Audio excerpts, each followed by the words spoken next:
When a young, impoverished boy started tinkering with engines, no one could have predicted he'd go on to create some of the world's most luxurious cars. This boy was Frederick Henry Royce, born in 1863 in Alwalton, England. The youngest of 5 children, Henry grew up in a family that struggled financially. His parents, James and Mary, ran a flour mill, but James, despite following in his father's footsteps, lacked the necessary business acumen. The family's income remained low, and they lived in poverty for many years.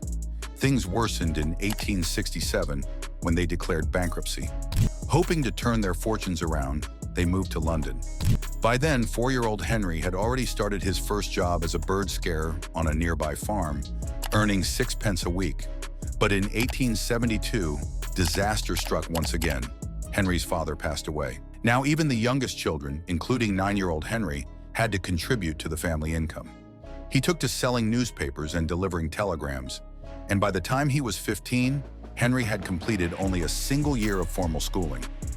In his teens, Henry was offered an apprenticeship with the Great Northern Railway Works, thanks to some financial help from his aunt. Although his education had been minimal, he was determined to make the most of this opportunity, studying algebra, French, and electrical engineering during his free time. Unfortunately, after 3 years, Henry had to leave due to financial difficulties. Following this, Henry briefly worked at a tool-making company in Leeds, and then at the Electric Light and Power Company in London. In 1882, he moved to Liverpool to continue working with the company, with hopes of eventually making engineering his full-time profession. By the time he was 22, Henry had saved up enough to start a business with his friend and fellow engineer, Ernest Claremont. They called it F.H. Royce and Company, dedicating themselves to producing electrical components such as doorbells and dynamos. Their hard work paid off, and by 1894, the company had grown to manufacture electric cranes. However, Henry's interest began to shift toward motor vehicles. While Henry Royce became crucial to the future of Rolls-Royce, he wasn't the only person behind its founding.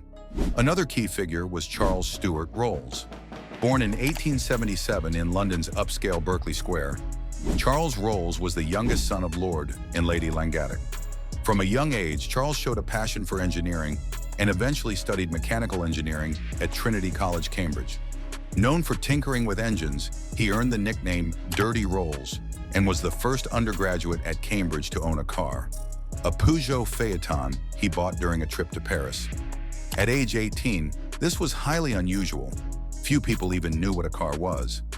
After graduating in 1898, Charles worked on a steam yacht and at the London and Northwestern Railway, but his interests leaned toward motoring and entrepreneurship.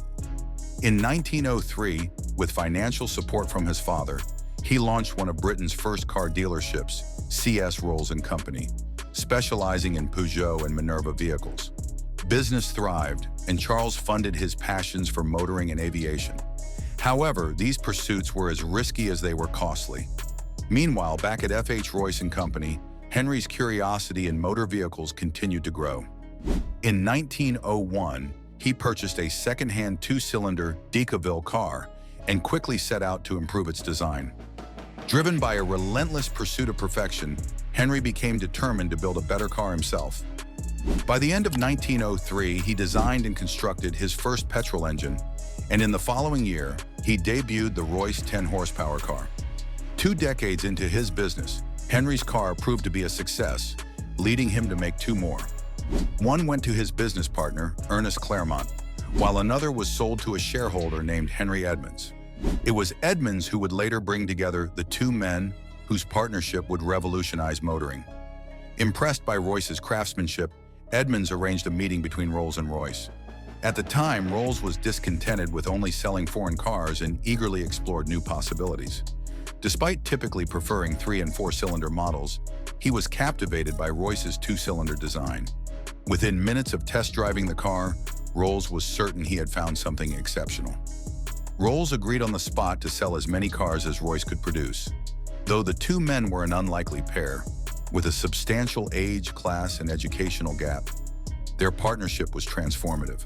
Royce, then 41, was largely self-taught, while Rolls, at just 26, had enjoyed an elite education and youthful adventures in high-end motor cars. Despite their differences, their combined talents and vision would soon create a legacy that defined luxury automotive engineering. The story of Rolls-Royce is one of vision, innovation, and legacy, rooted in the partnership of two remarkable men, Henry Royce and Charles Rolls. Despite coming from vastly different backgrounds, the two formed a dynamic duo that would revolutionize the automobile industry. Henry Royce, a self-taught engineer with a relentless work ethic, had a passion for perfection. He built his first car in 1904, the Royce 10, and soon after teamed up with Rolls, a wealthy car dealer and aviation enthusiast. Together, they created the Rolls-Royce Company in 1906, with Royce handling engineering and Rolls focusing on sales and marketing. In 1907, the duo introduced the Silver Ghost, a six-cylinder automobile that would go on to be hailed as the best car in the world. Its smooth, quiet engine and superior craftsmanship became synonymous with Rolls-Royce's reputation for engineering excellence. However, it wasn't just Royce and Rolls who contributed to the company's success. Claude Johnson, the company's managing director, was instrumental in building the Rolls-Royce brand. A genius in marketing, Johnson orchestrated campaigns that highlighted the reliability and performance of Rolls-Royce cars. His famous slogan, "The best car in the world," solidified the brand's image and set it apart from the competition. Despite their complementary skills, the partnership was short-lived. While Royce dedicated himself entirely to engineering, Rolls had a passion for aviation and often sought to push the boundaries of flight. Rolls tried to convince Royce to design an aircraft engine, but Royce was hesitant. In 1910, Rolls purchased a Wright Flyer and became the first person to make a non-stop flight across the English Channel. Tragically, just a month later, Charles Rolls was killed in a plane crash during a flying demonstration at the age of 32. His untimely death marked the end of the Rolls-Royce partnership, and Henry Royce was left to carry the company's vision forward alone. Royce continued his work tirelessly, expanding Rolls-Royce into the aviation industry during World War I, a decision that would shape the future of the company. His philosophy, "Take the best that exists and make it better," was not just a slogan but a guiding principle that ensured Rolls-Royce cars and engines were built to the highest standards. However, Royce's intense work ethic took a toll on his health. He died in 1933 from complications related to years of overwork and poor nutrition, but not before leaving behind a legacy of innovation and craftsmanship that would carry on. Today, Rolls-Royce is one of the most prestigious and recognized luxury car brands in the world. With vehicles like the Cullinan, Phantom, and Ghost, the brand continues to represent wealth, luxury, and unparalleled engineering. Owned by BMW since 1998, Rolls-Royce has maintained its reputation for producing some of the most expensive and exclusive cars in the world.